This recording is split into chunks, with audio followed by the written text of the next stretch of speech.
میرے نبی پاک علیہ السلام نے فرمایا ایک بندہ گنجا تھا، کوئی شے نہیں تھی، سر پہ بال بھی نہیں تھے، رویا کرتا۔ اللہ تعالیٰ نے فرشتے کو بھیجا، تجھے کیا چاہیے؟ تو کہنے لگا بال آ جائیں اور تھوڑا مال آ جائے۔ فرشتے نے ہاتھ پھیرا تو بال بھی آ گئے تو بکریاں بھی آ گئیں، لائنیں لگ گئیں، مال ہی مال ہو گئے۔ دوسرے کے پاس گیا، وہ کوڑا تھا، اس کو جا کے کہا کیا چاہیے؟ کہنے لگا شفا ہو جائے اور کچھ اللہ تعالیٰ آسانی کر دے۔ شفا بھی ہو گئی، گائیں بھی دے دی، بھینسیں بھی دے دی، مال ہی مال ہو گئے۔ پھر ایک کے پاس گیا، وہ اندھا تھا، تجھے کیا چاہیے؟ اس نے کہا آنکھیں مل جائیں اور کچھ ساتھ اللہ مال دے دے۔ اونٹ ہی اونٹ ہو گئے۔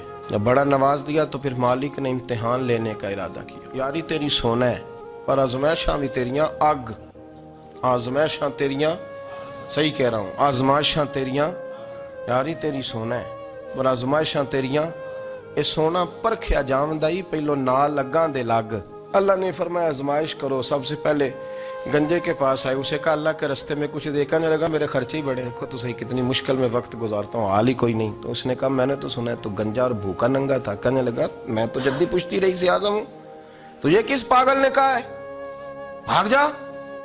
اس نے کہا اچھا جیسے تو تھا ویسے ہی ہو جائے۔ کھیت کھلیان اجڑ گئے، پھر سے گنجا ہو گیا۔ حضور علیہ السلام فرمانے لگے، پھر وہ اس کے پاس گیا جو کوڑا تھا، اسے کہا کچھ دے، کہنے لگا خرچے ہی بڑے۔ اب پوچھ لیں کسی امیر آدمی سے، کہے گا چکی کے نیچے ہاتھ ہے میرا، میرے سے زیادہ تو اب پریشان بندہ ہی کوئی نہیں، کیا بتاؤں آپ کو، اتنا ٹیکس ہے، اتنا جرمانہ ہے، فلانی شے، بڑا کچھ گنواتے ہیں لوگ۔ اس نے کہا میں نے تو سنا تو پہلے کوڑا تھا۔ اس نے کہا جا دوڑ جا، میں تو رئیس اعظم ہوں، دادا بھی پردادا بھی اور ساری نسل ہی۔ اس نے کہا اچھا جیسے تو تھا ویسے ہی ہو جائے۔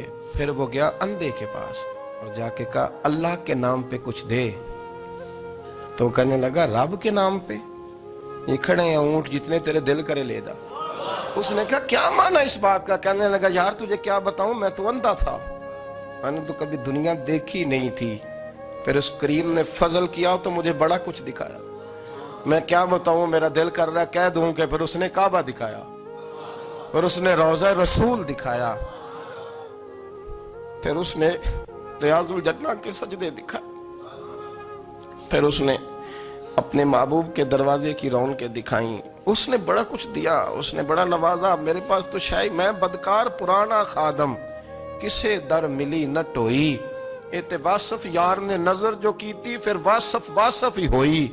یہ تو اس کا کرم ہوا۔ تو یہ وہ کہنے لگا تو اللہ کے نام پہ جان مانگ، میں وہ بھی دینے کو تیار، میرے پاس تو شے ہی کوئی نہیں تھی، مجھے تو اپنا پتہ ہے، میں تو کوئی شے نہیں تھا، کچھ نہیں تھا میرے پاس۔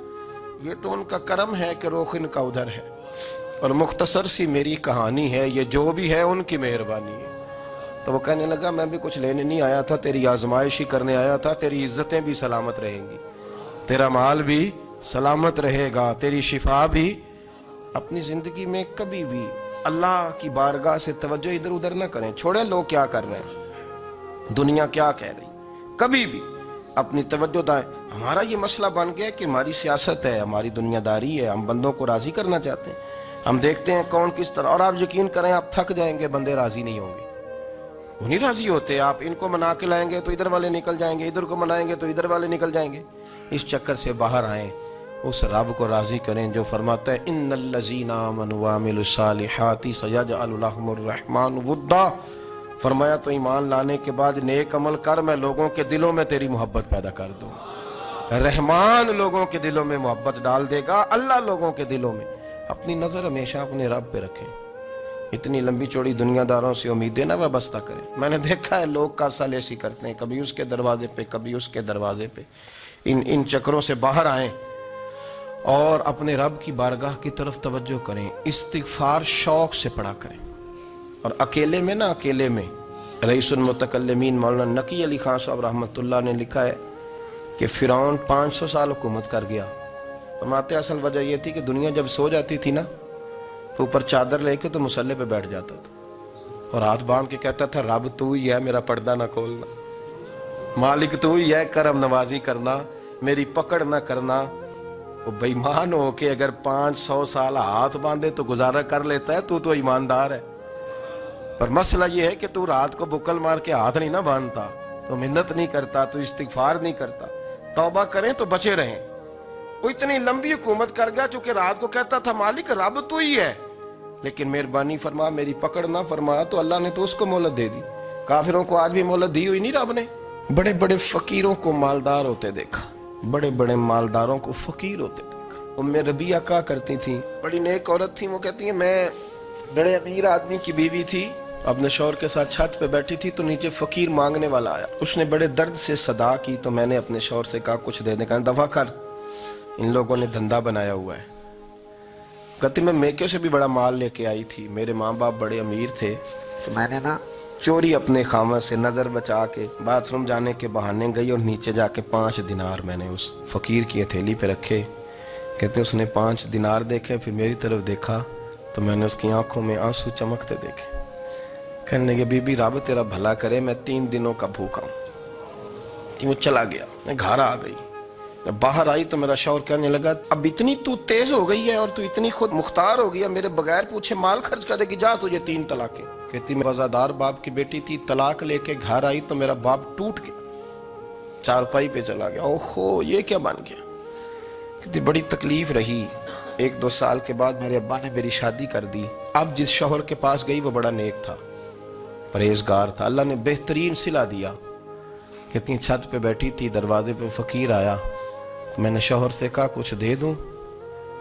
کہنے لگا 5 نہ دینا, 15 دینا, 20 دینا, میں فقیر ہوں, میں نے فقر سے دولت دیکھی ہے, اسے خالی نہ لوٹانا. کہتی ہے کہ میں نیچے گئی اور جب میں نے اس کی طرف دینار بڑھائے تو میری چیخ نکلی, پیسے پھینک کے میں بے ہوش ہو کے گری. میرا شوہر نے آ کے اٹھایا, اندر لے گیا, پانی منہ پہ چھڑکا. کہنے لگا تجھے کیا ہوا.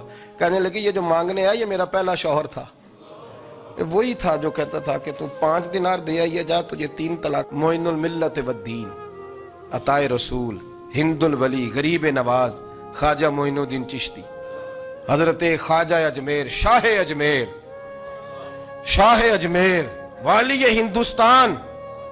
آخری عمر میں نا سارا دن روتے گزر جاتا, ساری رات روتے گزر جاتے, ذرا سی کوئی بات کرتا تو رو پڑتے, آنکھیں آنسوں سے بھری رہتی. کئی دفعہ اپنے بھی پریشان ہو جاتے ہیں نا کہ یار تو ایک بات کی جان ہی نہیں چھوڑ رہا. تو خواجہ قطب الدین صاحب بختیار کاکی سے لوگوں نے شد سے بات کریں, اتنا بھی تو نہیں نہ رونا چاہیے. ہر وقت اس کے آنسو کی کریے, عاشق دا کام ہی رونا تونا, تبھی نہ روئے نہیں منظوری. ہر وقت رونے کا کیا مطلب ہے. تو خواجہ قطب صاحب کہتے ہیں میں قریب گیا تو میں نے پیر دبائے, میں نے کہا سونیا لوگ تو کچھ بھی نہیں کرتے, تو نے تو کمال کر دیا. 90 لاکھ آدمی مسلمان کر دیا, دنیا کچھ نہیں کرتی. تو نے 50 سال ساری رات مصلے پہ بیٹھ کے رب راضی کیا.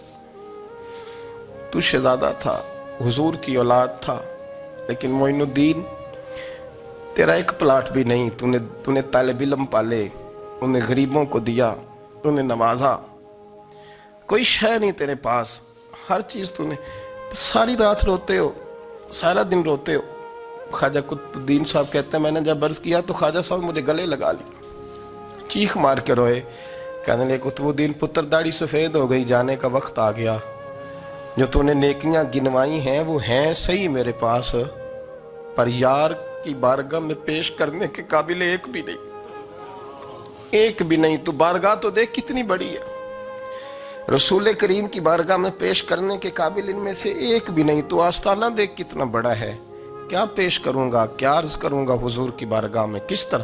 وہ یار جو بڑے تھے وہ تو ڈرے ہوئے تھے, سہمے ہوئے تھے, وہ تو بڑی بڑی آزمائش میں تھے. لیکن میرا اور آپ کا رٹا 2 نمازیں پڑھ کے 6 نمازوں کا دعویٰ کرنا اور لمبی چوڑی کہانیاں بنانا اور اپنے منہ سے اپنی تعریفیں کرنا, اس سے تھوڑا باہر آئیں. رزق بھی میرا اللہ ہی دیتا ہے, علم بھی اللہ دیتا ہے, رزق بھی. حضرت سیدنا امام اعظم ابو حنیفہ رحمۃ اللہ تعالیٰ علیہ کے ساتھ ایک شخص کہتا میں نے نماز پڑھی تو عشاء کی نماز تھی. یہ جو لوگ بڑے ہوتے ہیں نا, جن کے پیار کرنے والے بڑے ہوتے ہیں, ان کے گرد خوف بھی بڑا ہی ہوتا ہے, انہیں بڑا ڈر لگتا ہے, بڑی بعض اوقات آزمائش ہوتی ہے. عشاء کی نماز کہتے پڑھی تو امام صاحب نے نا عشاء کی نماز میں تلاوت کی آیتیں فَمَن يَعْمَلْ مِثْقَالَ ذَرَّةٍ خَيْرًا يَرَهُ وَمَن يَعْمَلْ مِثْقَالَ ذَرَّةٍ شَرًّا يَرَهُ. فرمایا جو ذرہ برابر خیر کرے گا وہ بھی قیامت میں دیکھے گا, اور جو ذرہ برابر شر کرے گا وہ بھی قیامت میں اس شر کو دیکھے گا, اس کے سامنے آئے گا. تو وہ شخص کہتا ہے کہ سارے لوگ نماز پڑھ کے چلے گئے تو امام صاحب رحمۃ اللہ علیہ نے اپنی داڑھی پکڑی, رو رہے ہیں. کہتے ہیں وہ ذرہ برابر نیکی کا بدلہ دینے والے، وہ ذرہ برابر شر پہ سزا دینے والے، میری سفید داڑھی کو دیکھ مالک، میرے ذرے ذرے سامنے نہ لانا، لوگ تو میری بڑی قدر کرتے ہیں دنیا، میں تو بڑا پہچانا جاتا ہوں، لوگ تو میری راہوں میں پھول لیے کھڑے ہوتے ہیں، مجھے بڑا نوازتے ہیں، قیامت میں رسوا نہ کر دینا، میرے لیے مشکل ہو جائے گی۔ وہ کہتے ہیں میں نے امام صاحب کا درد دیکھا، مجھے کوئی کام تھا تو میں چلا گیا، میں نے کہا کہ وہ اس وقت اللہ کے حضور حاضر ہیں تو میں دوبارہ آؤں گا۔ کہتے ہیں میں تہجد کے وقت آیا تو امام صاحب وہیں بیٹھے تھے اور ان کی داڑھی آنسوؤں سے بھری ہوئی تھی اور زور سے داڑھی پکڑی ہوئی، کہنے لگے مالک رسوا نہ کر دیں، قیامت میں رسوا نہ کر دیں۔ یار جو ہدایت یافتہ لوگ تھے وہ تو ڈرے ہوئے تھے، وہ تو سہمے ہوئے تھے، وہ تو کہتے تھے یہ اس کا فضل نہیں، اس نے بلا لیا، یہ اس کا کرم نہیں۔ حضرت باعزید بستامی کسی کافر کو دیکھتے تو رو پڑتے، کہتے مالک تو کتنا کریم ہے، یہ بے ایمان رہ گیا، تو نے اپنے فضل سے مجھے اپنے نبی کا غلام بنا لیا، رو پڑتے۔ یہاں تو لوگوں کا دعویٰ ہی بڑا ہے، نمازی اللہ خیر فرمائے وہ تو دوسروں کو گھورتا ہے، وہ کہتا ہے جنت کا میں مالک کو کنجیاں میرے پاس ہیں، میں کسی اور کو گھسنے نہیں دوں گا، اور اگر 2-3 حج کر لے تو پھر تو وہ کہتا ہے کہ اب میرے سے پوچھ کے لوگ جنت میں جائیں گے معاذ اللہ، اور اگر وہ 2 4 5 7 دفعہ کوئی نفل پڑھ لے تو پھر وہ کہتا ہے چھوڑیں جی سارے لوگ بے عمل ہیں، میں اکیلا نیک ہوں۔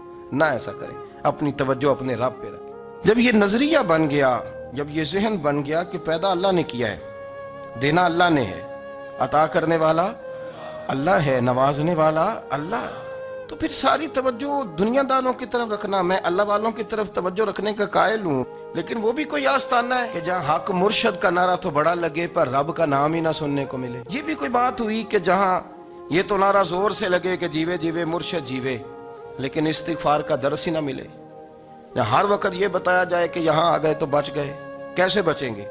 میرے رسول پاک علیہ السلام کا دروازہ سب سے بڑا دروازہ ہے، لیکن میرے دوستو یاد رکھنا نبی پاک علیہ السلام نے بھی لوگوں کو جب رستہ دکھایا ہے تو رب کریم کا رستہ دکھایا ہے۔ میرے رسول کریم سید عالم صلی اللہ تعالی علیہ وسلم نے لوگوں کی اللہ کی جانب توجہ کرا۔ میری بات کو اچھے طریقے سے سمجھیے گا، علم اللہ تبارک و تعالی عطا کرتا ہے تو اسے اللہ کی عطا ہی سمجھنا چاہیے۔ کچھ لوگوں کے پاس علم ہوتا ہے پر علم نافع نہیں ہوتا، وہ ٹامک ٹونیاں مارتے رہتے ہیں ساری زندگی۔ علم کو اللہ کی عطا سمجھیں، اپنی عقل پر اپنے شعور پر زیادہ بھروسہ نہ سمجھیں، نظر اللہ پہ رکھیں۔ حضرت مولا علی شیر خدا کرم اللہ تعالی وجہہ الکریم سے کسی نے پوچھا تھا بڑا عالم کون ہوتا ہے؟ ہمارے ہاں تو اب وہ والے عالم پائے جاتے ہیں نا اللہ ماشاءاللہ، جو ممبر پہ بیٹھتے ہیں تو دعوے ہی دعوے، اس طرح کے عالم ہمارے ہاں پائے جاتے ہیں، وہ ہر بات میں دعویٰ کرتے ہیں۔ یہ مزاج علماء کا نہیں۔ حضرت علی المرتضیٰ سے کسی نے پوچھا بڑا عالم کون ہوتا ہے؟ فرمایا بڑا عالم وہ ہوتا ہے کہ جسے مسئلے کا پتہ نہ ہو تو وہ کہہ دے مجھے نہیں پتا، میں پتہ کر کے بتاؤں گا، غلط بات بیان نہ کرے۔ امام مالک سے کسی نے کوئی مسئلہ پوچھا تو آپ فرمانے لگے مجھے اس سوال کا جواب نہیں آتا۔ وہ کہنے لگا آپ اتنے بڑے امام ہیں تو اس سوال کا جواب نہیں آتا؟ آپ فرمانے لگے اگر مجھے ہر سوال کا جواب آتا پھر تو میں خدا ہوتا، مجھے تو اتنا آتا ہے جتنا میرے رب نے مجھے عطا کر دیا ہے۔ اپنی نظر اللہ پہ رکھیں، نکل آئیں اس معمے سے باہر کہ میں کوئی بلا ہوں، مجھے بڑا پتہ ہے، میرے پاس 6 ڈگریاں ہیں، مجھے 10 جگہ پہ تدریس کا شغف حاصل ہے، اس سے نکلیں باہر۔ قرآن مجید دیکھیے گا، اللہ تعالیٰ نے ارادہ قدرت فرمایا کہ میں حضرت آدم کو بناؤں گا، پھر بنانے کے بعد فرمایا فرشتوں سجدہ کرو آدم کو، سب نے سجدہ کیا الا ابلیس ابا واستکبر وکان من الکافرین، سوائے ابلیس کے، اس نے انکار بھی کیا، تکبر بھی کیا اور کافروں میں سے ہو گیا۔ تو یہ جب اللہ تعالیٰ نے سجدہ کرایا تو کیسے کرایا؟ اللہ تبارک و تعالیٰ نے نا حضرت آدم کو علم سکھایا خود، وعلم آدم الاسماء کلہا، خود اللہ فرماتا کہ میں نے جناب آدم علیہ السلام کو تمام اشیاء کے نام سکھائے، تو وہ چیزیں پھر میں نے نا اللہ فرماتے میں نے فرشتوں پہ پیش کی، میں نے کہا کہ بتاؤ ان کے نام کیا ہے، تو فرشتوں نے جو جواب دیا وہ سمجھنے والا ہے۔ اللہ نے چونکہ خود علم سکھایا تھا حضرت آدم کو لیکن فرشتوں کو نہیں سکھایا تھا، تو اللہ کریم نے فرمایا فرشتوں یہ بتاؤ ان چیزوں کے نام کیا ہیں، تو فرشتے کیا کہتے ہیں؟ فرشتے عرض کرتے ہیں قالوا سبحانک لا علم لنا۔ آپ کبھی یقین کریں اس چیز کی لذت لے تو مزہ آ جائے، کہا قالوا سبحانک، کہنے لگے تو پاک ہے۔ آدم علیہ السلام کو نام سکھا لیے، پھر فرشتوں کے سامنے وہ چیزیں پیش کر کے کہا ان چیزوں کے نام بتاؤ، تو فرشتے کیا کہتے ہیں؟ کہتے ہیں قالوا سبحانک، تو پاک ہے، لا علم لنا، ہمارے پاس کوئی علم نہیں، الا ما علمتنا، ہمیں تو اتنا پتہ جتنا تو نے ہمیں سکھا دیا۔ اور یہ کیوں تو نے ہمیں جتنا سکھایا اتنا پتہ ہے؟ فرشتے یہ نہیں کہتے یا اللہ تو زیادہ سکھا، آدم کو دیا تو ہمیں بھی دے، یہ نہیں فرمایا، فرمایا انک انت العلیم الحکیم، اے اللہ تو علم والا بھی ہے اور حکمت والا بھی ہے، تجھے پتہ ہے کس کو کتنا دینا ہے، جتنا تو نے مناسب سمجھا جناب آدم کو دیا، اور جتنا تو نے بہتر سمجھا وہ تو نے ہمیں عطا فرمایا۔ میرے عزیز، علم اگر آپ کے پاس ہے تو اس کو اللہ کی عطا سمجھیں۔ ہمارے ہاں بہت سارے لوگ بن کے بیٹھ جاتے ہیں، میں اکثر کہتا ہوں کہ پھر وہ دعوے کرتے ہیں میرے علاقے والے جاہل ہیں، میرے شہر والے جاہل ہیں، میرے خاندان والے پڑھے نہیں۔ یہ آپ کا دعویٰ ہے، یہ آپ کو خراب کر دے گا۔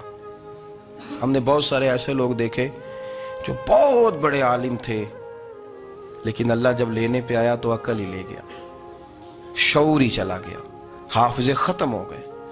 آپ دیکھتے ہیں بڑھاپے میں کچھ لوگ ایسے ہوتے ہیں کہ جن کو یہ بھی یاد نہیں رہتا کہ میرا نام کیا ہے، میں کہاں ہوں، مجھے کدھر جانا ہے۔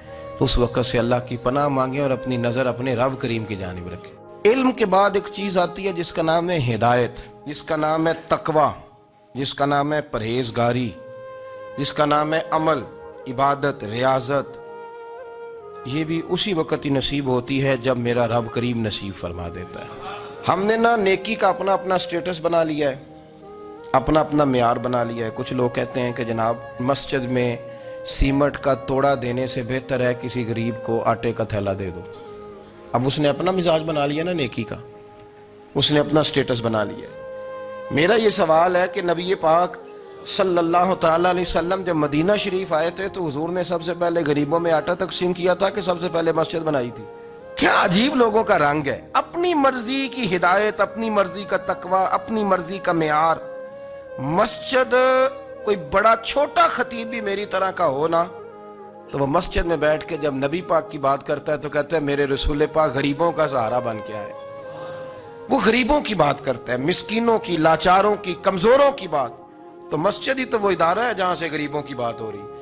تو اب لوگوں نے غریب کو اور مسجد کو لڑانا شروع کر دیا، اس کو لڑاؤ کہ مسجد میں پیسے دینے سے بہتر ہے آپ غریب کو آٹے کا تھیلا دے دیں۔ آپ یہ کیوں نہیں کہتے کہ مسجد میں بھی آپ توڑا دیں ایک سیمٹ کا اور ساتھ غریب کو بھی خدمت کریں؟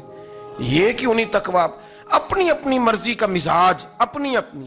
کچھ لوگ کہتے ہیں چھوڑو جی، ساری زندگی انسان نماز پڑھتا رہے اور پھر گالیاں بھی دیتا رہے، بندہ داڑھی بھی رکھ لے اور جھوٹ بولنا بھی نہ چھوڑے۔ تو یہ آپ نے اپنے پاس سے تقوی کا معیار بنایا۔ گالی دینے کا گناہ ہے اور داڑھی رکھنے کا ثواب ہے۔